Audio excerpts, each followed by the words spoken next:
Queridos alunos, sejam muito bem-vindos em mais essa aula de revisão, segunda fase da Ordem dos Advogados do Brasil, curso Atenas, exame 22.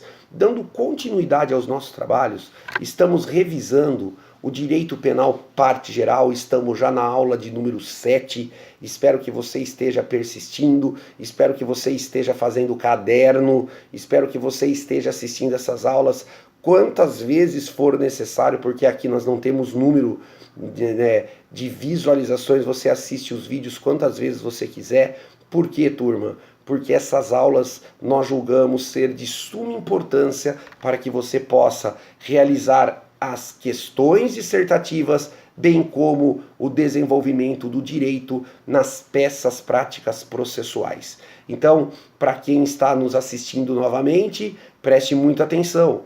Vamos dar continuidade aos nossos trabalhos e ontem, no dia 18, nós demos início à teoria do crime. Então nós vimos nas aulas 4, 5 e 6 que o conceito analítico de crime para o exame da Ordem dos Advogados do Brasil, veja, nós adotamos o conceito tripartite, onde crime é todo fato típico, antijurídico e culpável. Lembra da aula de ontem? O crime é todo fato típico, antijurídico e culpável. Então, nós iniciamos na aula de ontem a análise do primeiro elemento do conceito analítico de crime, ou seja, do fato típico. E nós percebemos que o fato típico, o primeiro elemento do conceito analítico de crime, ele é formado por outros 4 elementos. Quais são os elementos que formam o fato típico? Lembrem, conduta, resultado, nexo causal e tipicidade. Então o fato típico é formado por 4 elementos, quais sejam conduta,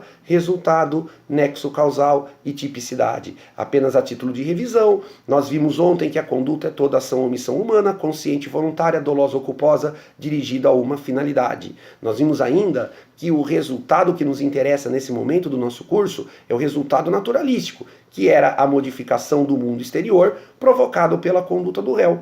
E que do resultado naturalístico surgem 3 espécies de delito: os crimes materiais, os crimes formais e de mera conduta. Nós vimos ainda o nexo causal, que como regra o Brasil adotou a teoria da conditio sine qua non, também chamado de teoria da equivalência dos antecedentes causais. Dentro do nexo causal ainda nós estudamos as concausas que são aquelas causas externas à conduta do réu, que produzem ou pelo menos ajudam na produção do resultado naturalístico. E elas se subdividem por causa disso em concausa absolutamente independente e concausa relativamente independente. Nós vimos ainda o conceito de tipicidade e que a tipicidade se subdivide em 2, onde nós temos a tipicidade material e a tipicidade formal. Logo, hoje nós damos continuidade na teoria do crime e o nosso tema hoje é erro de tipo. Mas professor, erro de tipo? O crime é fato típico, antijurídico e culpável. Você ontem começou e terminou o fato típico. Como que você vai então falar de erro de tipo? Pois é, turma. Para quem não prestou atenção no final da aula de número 6, eu vou explicar. Olha só. Na primeira fase, eu tenho mesmo o hábito de explicar primeiro o fato típico, conforme nós estudamos ontem, depois a antijuridicidade, suas excludentes, depois a culpabilidade e, por último, o erro de tipo. Já que a primeira fase são questões de múltipla escolha, então você precisa ter um raciocínio jurídico? Sim, mas você não precisa ter um raciocínio jurídico tão aprofundado no direito penal como a prova vai te exigir na segunda fase. Porque na segunda fase as questões são o quê, turma? Dissertativas. Então você precisa responder as questões de forma mais aprofundada, mesmo porque na própria peça as teses de direito podem ser cobradas de forma muito mais aprofundada do que na primeira fase, aonde a prova te dá os conceitos, te dá a resolução do problema e você só precisa achar o conceito ou a resolução do problema correto. Mas na segunda fase eu preciso que você construa um raciocínio muitas vezes até diferente daqueles que você encontra nos manuais de direito penal, porque a maioria dos manuais de direito penal só trabalha o erro de tipo após a análise da culpabilidade. Mas na segunda fase da OAB, pela vasta experiência desse humilde professor aqui dentro dos temas, eu trago o erro de tipo Ainda na análise do fato típico, depois da tipicidade, eu coloco o erro de tipo. Por quê? Porque o erro de tipo, conforme eu mencionei ontem no final da aula 6, ele acaba, se ele for um erro de tipo da espécie essencial, ele acaba influenciando no dolo e na culpa. E tendo em vista que o nosso Código Penal é finalista, tendo em vista que o elemento subjetivo do tipo penal, ou seja, o dolo ou a culpa, nós trouxemos na teoria finalista para dentro do fato típico, mais precisamente dentro do conceito de conduta, conduta toda ação ou omissão humana, consciente, voluntária, dolosa ou culposa dirigida a uma finalidade, nada mais correto, nada mais justo do que analisarmos o erro de tipo agora, antes de entrarmos no estudo da antijuridicidade. Então o bloco de número 7, vamos lá, turma, começar a nossa aula. A nossa aula é sobre erro de tipo. Bom, antes de aprofundar, antes de dar o conceito técnico, eu preciso te mostrar que o erro de tipo nada mais é que o erro que recai sobre a realidade. Isso mesmo. Se você entender que erro de tipo é o erro que recai sobre a realidade, na hora que você lê a questão, você já percebe que não é erro de proibição.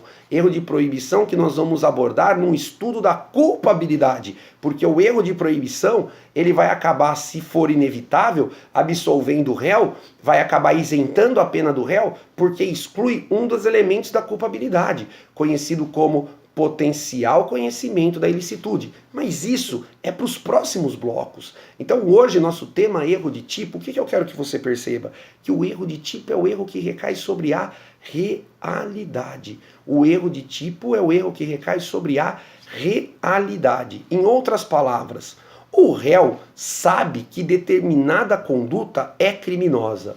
Ele sabe que homicídio é crime, que o tráfico de drogas é crime, que o estupro é crime. Mas por que o réu acaba praticando o crime?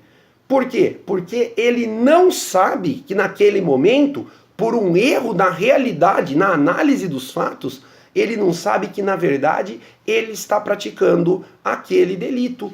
Professor, você tá louco? Não, daqui a pouco eu vou te dar os conceitos e volto no exemplo. Mas só para você se situar no que a gente vai abordar nessa aula de número 7, o erro de tipo é aquela história da pessoa que está no meio da mata, está no meio da floresta, caçando, por exemplo, capivaras. E aí a hora que ele escuta de madrugada um barulho na floresta, um barulho da mata, ele tem certeza que o que se aproxima dele é um animal, é uma capivara, ou sei lá, uma onça. E aí o que ele acaba fazendo? Ele acaba atirando.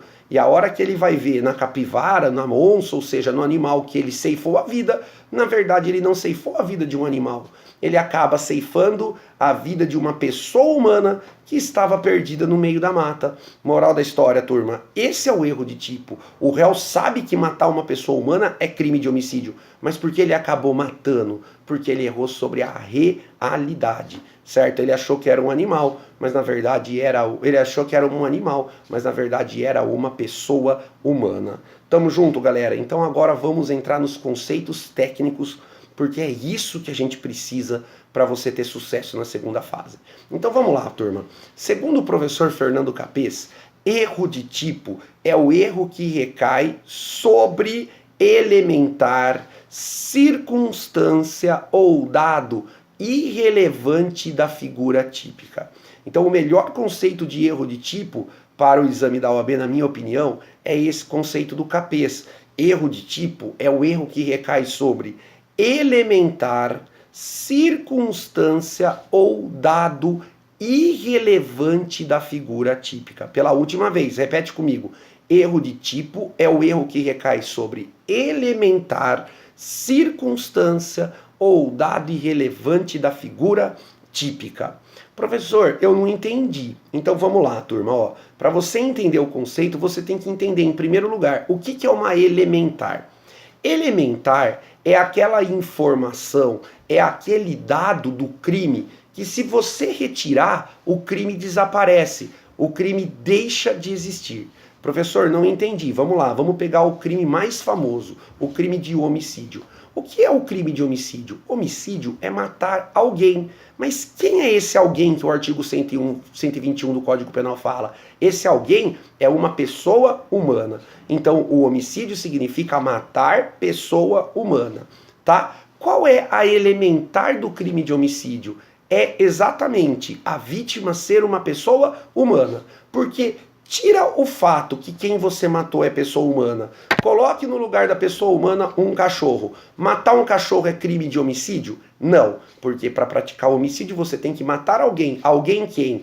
Pessoa humana. Então, o erro de tipo é o erro que recai sobre, em primeiro lugar, sobre elementar. Elementar é essa informação do crime que, se você retirar, o crime desaparece. Deixa de ser esse delito, tá bom? Circunstância. Circunstância é a informação, é o dado do crime que, se você retirar, o crime continua existindo. A circunstância é uma informação que, se você retirar, o crime continua existindo. O que muda, professor? O que muda é a quantificação da pena, certo? Então, circunstância é aquele dado, é aquela informação que, se você retirar, o crime continua existindo. O que muda? A quantificação da pena. Professor, me dá um exemplo? Claro, eu mato Carlinhos. Carlinhos é o quê?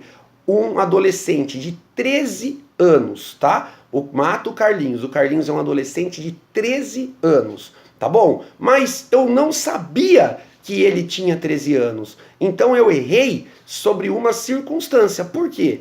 Porque, para quem não sabe, matar menor de 14 anos é homicídio majorado. Você tem um acréscimo de 1/3 na sua pena se você matar uma pessoa menor de 14 anos. Então veja, eu sabia que o Carlinhos era pessoa humana? Sabia, então eu não errei sobre elementar, eu errei sobre a circunstância. Eu não sabia a sua idade, eu achei que ele já era maior de 14. Moral da história, eu errei sobre uma circunstância, porque se você retirar essa informação que ele é menor de 14 anos, qual é o crime? Continua sendo homicídio. O que muda? Muda a quantificação da pena. Se você retirar essa informação, eu não tenho mais o acréscimo na pena do crime de homicídio em 1/3. Isso é uma circunstância. E para terminar, dado irrelevante. O que é um dado irrelevante? Dado irrelevante, brincadeiras à parte, é um dado irrelevante. Professor, como assim dado irrelevante é um dado irrelevante? Ué, dado irrelevante é uma informação, é um dado do crime que, se você retirar, não muda absolutamente nada. Por isso ele é dado irrelevante. Como assim, Tiago? Ué, dado irrelevante, se você tira, não muda a existência do crime, ou seja, o crime continua existindo, não é uma elementar, e também não muda a quantificação da pena, ou seja, dado irrelevante também não é uma circunstância. É um dado irrelevante, não muda absolutamente nada. Exemplo, eu quero subtrair uma TV de LCD. Só que a hora que eu entro na casa da vítima, eu acabo me dando bem. E eu acabo levando uma TV mais nova, uma TV de LED, certo? O que mudou? Nada. Subtrair a TV de LED no lugar de LCD, qual é o crime? Furto. E qual a pena? A mesma. Porque o erro sobre o objeto, no caso de crimes contra o patrimônio, não mudam absolutamente nada. Qual é a pena do cara que subtrai joia ou subtrai bijuteria? A mesma, turma. É o mesmo delito. É o delito de furto. Tá bom, galera? Então agora sim nós damos continuidade aos nossos trabalhos e vamos voltar no conceito, porque agora você já tem condição de entender. O erro de tipo, então, é o erro que recai sobre a realidade. Tecnicamente falando, o erro de tipo, então, é o erro que recai sobre uma elementar, sobre uma circunstância ou sobre o dado irrelevante da figura típica, ou seja, da norma penal. Perfeito? O erro de tipo, turma, olha o nosso material escrito. Ele se subdivide em 2. O erro de tipo se subdivide em 2, turma. Nós temos o erro de tipo essencial e o erro de tipo acidental. Nós temos o erro de tipo essencial e nós temos o erro de tipo acidental. Vamos lá, o que é um erro de tipo essencial? Erro de tipo essencial é o erro que recai sobre elementar ou circunstância. Então, se você errar sobre a realidade e essa realidade for uma elementar ou uma circunstância, o nosso erro de tipo é essencial. Se você errar sobre um dado irrelevante, o erro de tipo vai ser o quê? Acidental. Erro de tipo essencial, portanto, é o erro que recai sobre elementar ou circunstância. E o erro de tipo acidental é o erro que recai sobre dado irrelevante. Tamo junto, galera. Vamos lá então aprender o erro de tipo essencial. Erro de tipo essencial, novamente, é o erro que recai sobre a elementar ou a circunstância. E ele se subdivide em dois. Então, o erro de tipo essencial, ele pode ser incriminador ou permissivo. O erro de tipo essencial, o erro que recai sobre elementar ou circunstância, ele se subdivide em dois. Eu tenho o erro de tipo essencial incriminador, é o artigo 20 caput do Código Penal, e tenho o erro de tipo essencial permissivo, que é o artigo 20, parágrafo 1º do Código Penal. Erro de tipo essencial incriminador. Repete comigo, artigo 20 caput do Código Penal. Erro de tipo essencial permissivo, artigo 20, parágrafo 1º do Código Penal. Mas professor, nossa, quanto nome! Não, turma, não é. Entenda de onde vêm os nomes. O erro de tipo não é o erro sobre a elementar circunstância ou dado irrelevante de uma figura típica? Veja, moral da história, nós vimos na nossa aula de número 1 que nós temos as normas penais incriminadoras e as normas penais permissivas. Então, se o erro do réu recair sobre uma norma penal incriminadora, fácil, erro de tipo essencial incriminador. Se o erro recair sobre uma norma penal incriminadora, erro de tipo essencial incriminador. Agora, e se o erro recair sobre uma norma penal permissiva? E se o erro recair sobre uma norma penal permissiva? Aí o erro de tipo vai ser essencial, só que permissivo. Aí o erro de tipo vai ser essencial, só que permissivo. Tá bom, turma? Daí que vem o nome das espécies de normas penais. Então vamos lá, turma. Veja, o que você tem que saber para fechar o raciocínio? Se o erro de tipo é essencial, seja ele incriminador, seja ele permissivo, o resultado prático é o mesmo. É só você ler o artigo 20 caput e o artigo 20, parágrafo 1º. Por quê? Se o erro de tipo essencial incriminador ou se o erro de tipo essencial permissivo for inevitável, o que vai acontecer? O erro de tipo essencial incriminador ou o erro de tipo essencial permissivo, se for inevitável, ou seja, qualquer pessoa no lugar do réu teria cometido o mesmo erro, ele vai excluir o dolo e a culpa. O erro de tipo essencial, seja incriminador, seja permissivo, se for inevitável, ou seja, qualquer pessoa no lugar do réu teria cometido o mesmo erro, ele vai excluir o dolo e a culpa. Ou seja, se não tem dolo e culpa, não temos conduta. Se não temos conduta, não temos fato típico. Se não temos fato típico, não temos crime. Certo? Agora, professor, e se o erro de tipo essencial ou o erro de tipo essencial incriminador ou o erro de tipo essencial permissivo for evitável, ou seja, qualquer pessoa no lugar do réu poderia ter evitado o erro? Então, veja, só teremos a exclusão do dolo e o réu vai responder por culpa se houver previsão legal, porque lembra da aula de ontem, crime culposo precisa de expressa previsão legal. Então vou repetir, se o erro de tipo for essencial, incriminador ou permissivo evitável, nós teremos a exclusão do dolo e o réu vai responder por culpa, apenas por culpa, se houver previsão legal, turma. Apenas por culpa se houver previsão legal. Tá, professor, eu não entendi. Vamos para os exemplos? Vamos. Então vamos voltar no exemplo que eu dei, ó. Vamos voltar no exemplo que eu dei.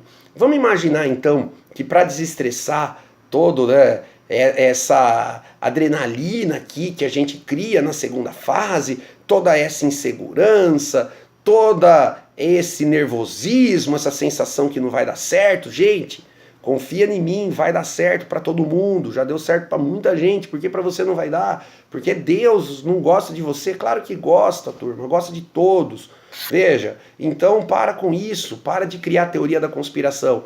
Confia primeiro em Deus, certo? Se você acredita e depois confia na gente, que a gente sabe o que está fazendo. Pode ter certeza, tá bom? Então vamos lá. Vamos imaginar então que o Jacó me convide para ir lá no sítio dele para caçar umas capivaras. Então nós estamos aí, né, numa época que a caça da capivara em determinadas regiões está até autorizada, né? Porque teve muita, né? Teve muita aí proliferação, então o governo acabou autorizando a caça aí da capivara em algumas regiões, né, para conter, né, o aumento do número de capivaras. Então eu tô lá com o Jacó no meio do mato, caçando o quê, turma? Uma capivara, 3 horas da manhã. Aí a gente escuta um barulho na mata, e eu tenho certeza que é uma capivara chegando, eu tenho certeza que é um animal, e aí eu atiro, a hora que a gente vai ver o animal que nós acertamos. Quem que tava lá, turma? Tava lá um aluno de outro curso preparatório perdido no meio da mata. Né? Ele estava tão nervoso com a prova da UAB que ele foi dar uma volta, acabou entrando em mata fechada e acabou se perdendo. Veja, então eu errei sobre uma norma penal o quê? Incriminadora. Eu errei sobre uma elementar, a elementar do crime de homicídio. Então o meu erro de tipo aqui é essencial e incriminador. É o artigo 20 caput do Código Penal. Erro de tipo essencial e incriminador. É o artigo 20 caput do Código Penal. Perfeito, turma? Então, se ele é incriminador, vamos lá, o que vai acontecer comigo? Eu vou responder pelo crime de homicídio? Bom, se a prova deixar claro que qualquer pessoa no meu lugar, pelos aqueles fatos, pelaquele momento, pelaquela circunstância que eu acabei de contar para vocês, teria cometido o mesmo erro, o meu erro de tipo vai ser o quê? Essencial, incriminador, inevitável. Se ele é inevitável, exclui o dolo e a culpa. Qual é o meu crime, então? Não tenho crime. Porque se não tem dolo e culpa, não tem conduta. Se não tem conduta, não tem fato típico. Se não tem fato típico, não tem crime. O que você vai pedir para mim, então? A minha absolvição. Agora, se a prova deixar claro que qualquer pessoa no meu lugar teria evitado o erro, porque na hora que eu engatilhei a arma, a pessoa gritou, não atira, capivara grita, não atira? Não. Então eu poderia ter evitado aquele erro. Então o meu erro de tipo é essencial, incriminador evitável, exclui o dolo e eu respondo por culpa se houver previsão legal. Existe previsão legal de homicídio culposo? Sim. Então exclui o dolo, qual é o meu crime? Meu crime é homicídio culposo. Tá bom, turma? Mas, professor, eu não entendi essa história de excluir o dolo e o réu responde se houver previsão legal. Tá, então vamos pegar uma questão que já caiu na prova da Ordem dos Advogados do Brasil.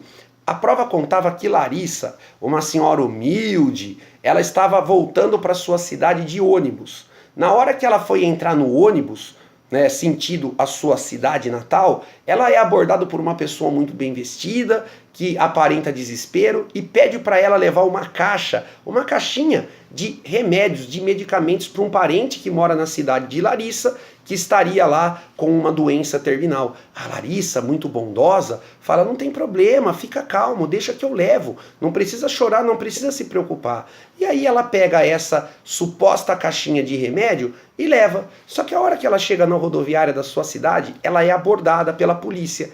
E aí, a hora que ela é abordada pela polícia, ela descobre que dentro da caixinha não tinha remédio. Tinha, na verdade, drogas, ou seja, substâncias entorpecentes, substâncias ilícitas. Quando ela é presa, portanto, por tráfico de drogas. Você, como advogado da Larissa, qual é a medida cabível, turma? Você, como advogado da Larissa, qual é a tese cabível? A Larissa errou sobre a realidade.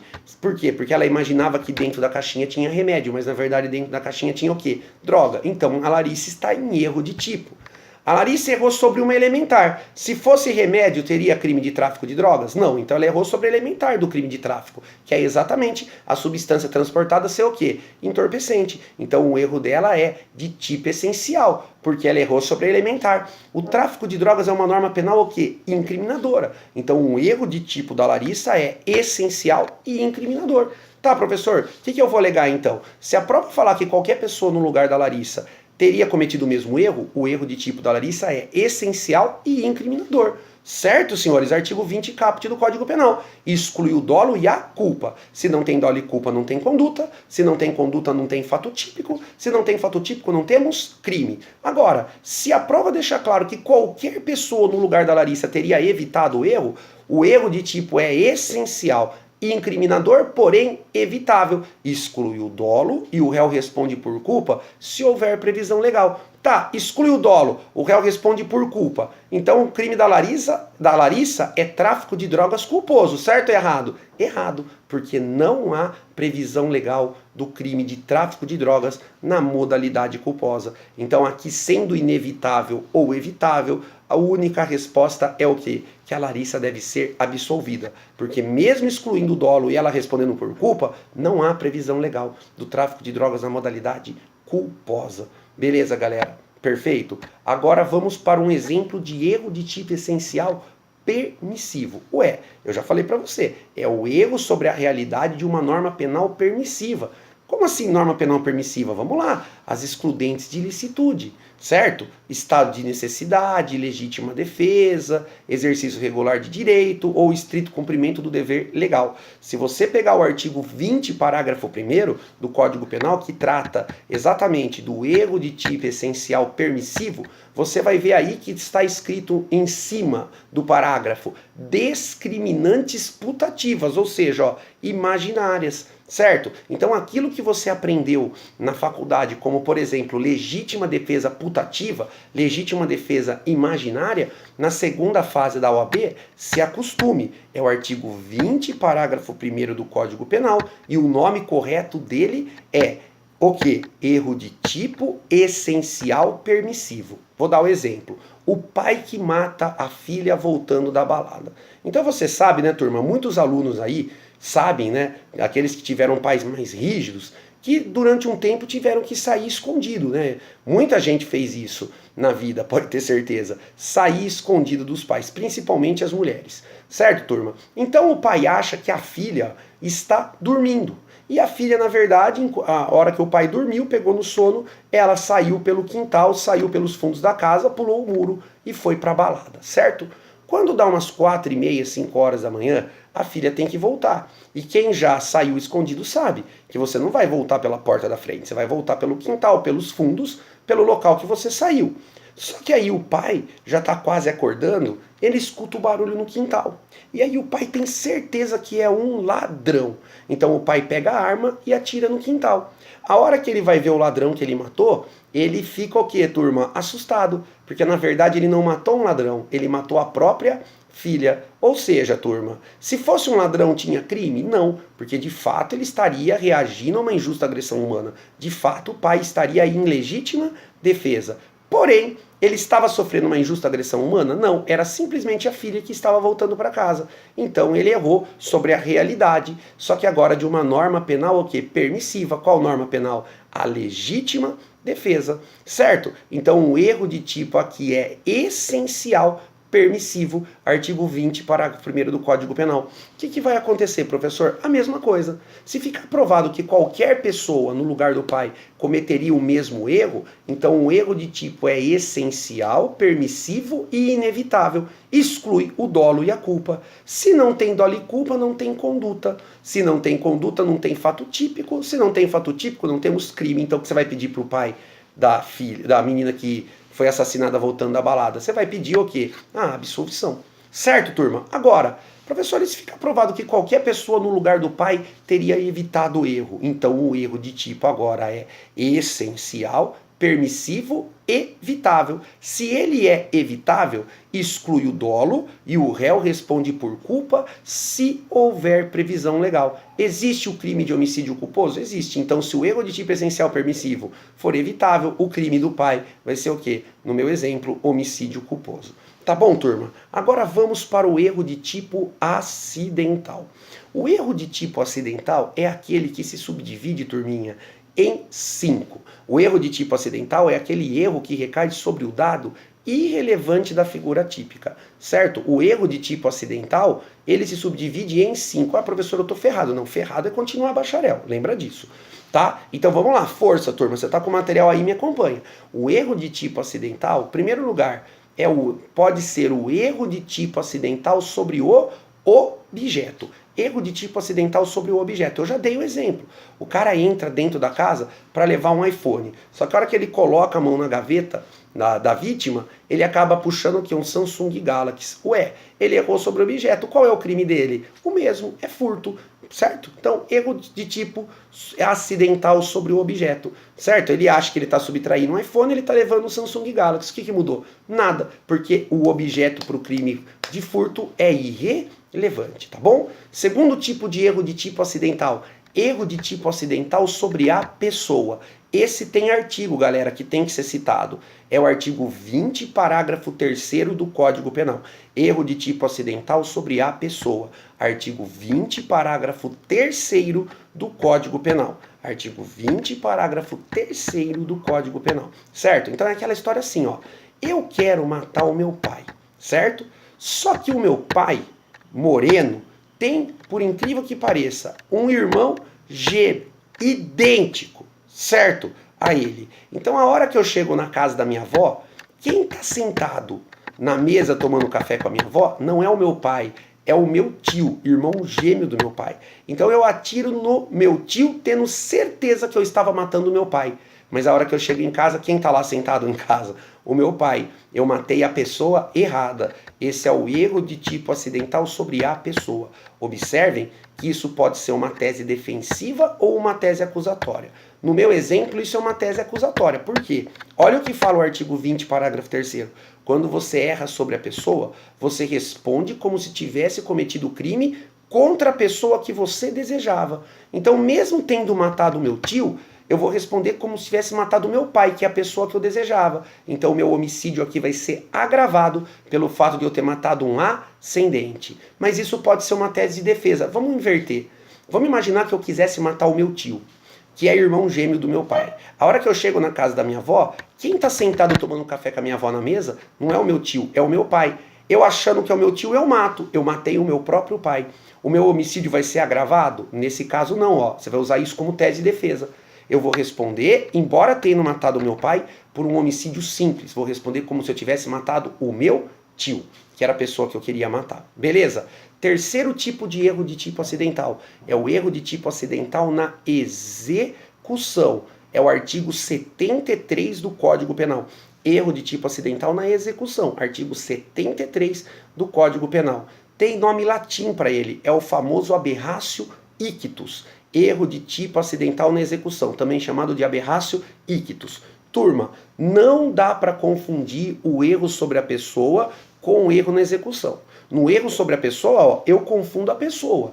No erro na execução, eu sou ruim de mira. Como assim, professor? No erro na execução, ó, eu sou ruim de mira. Eu erro tiro, por exemplo. Veja, o meu pai é moreno, o meu tio é loiro. Dá para confundir o meu pai moreno com o meu tio loiro? Não, não dá. Então eles estão tomando uma cerveja.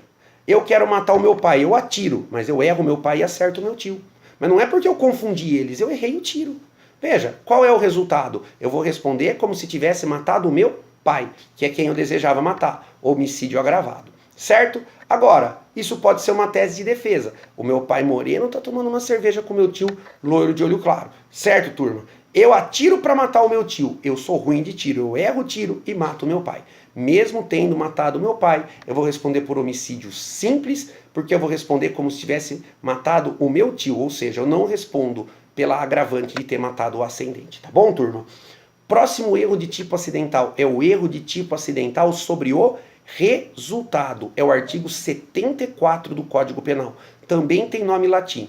Erro no resultado, também chamado de resultado diverso do pretendido, artigo 74 do Código Penal, é chamado de aberratio criminis. Aberratio criminis. Erro de tipo acidental no resultado, também chamado de aberratio criminis. Não dá para confundir, ó. Por que a doutrina também chama isso de resultado diverso do pretendido? Porque aqui eu quero praticar o crime A, mas por erro eu acabo praticando um outro crime, eu acabo praticando o crime B. Professor, não entendi.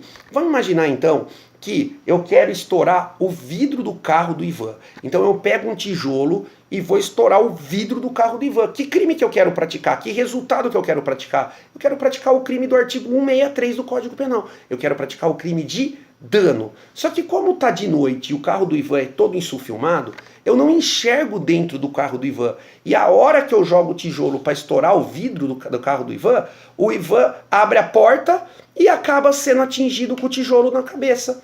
E com a tijolada na cabeça, o Ivan acaba o quê? Sofrendo lesão corporal. Certo? Qual vai ser o meu crime? Eu vou responder por dano? Não, eu vou responder apenas pelo resultado que eu produzi. Qual é o resultado que eu produzi? Lesão corporal culposa, certo? Então, eu queria praticar dano, mas eu acabei produzindo um resultado diferente. Qual foi o resultado que eu produzi? Lesão corporal. Então, eu vou responder por lesão corporal culposa. Tá bom, turma? Beleza? E para terminar, o erro de tipo acidental sobre o nexo causal.